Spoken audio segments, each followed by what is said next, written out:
Hi friends आपण को स्वागत जनाऊँगी आम YouTube channel SN TV Odia को। वर्तमान प्लस टू पिलामानंकर परीक्षा सरी जाइए आ किसी दिन मध्य सेमानंकर रिजल्ट बाहर।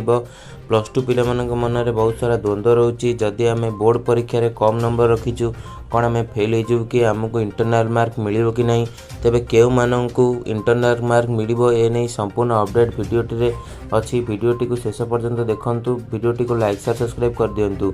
तेबे आसंतु देखिबा कौन रही अपडेट। देखंतु पिलामाने जो पिलामाने बोर्ड परीक्षा रे खराब करिथिबे सेमानंकर जदि इंटरनल मार्क भल रही तेबे सेमानंकर इंटरनल मार्क मिसी तांकर बहुत भल मार्क रहिबो। किंतु जो पिलामाने बोर्ड परीक्षा रे 90+ रखिथिबे तेबे तांकर इंटरनल मार्क मिसले तो 100 ऊपर हो जिवो। तेबे तांकु सेही बोर्ड अनुसार ही मार्क दिया जिवो। जो पिलामाने इंटरनल मार्क रे बहुत भल करिथिबे किंतु बोर्ड रे खराब करिथिबे तांकु बोर्ड रो किछि एवरेज एवं इंटरनल मार्क रे एवरेज मिसी तांकर सर्टिफिकेट रे फाइनल मार्क अपलोड हबो।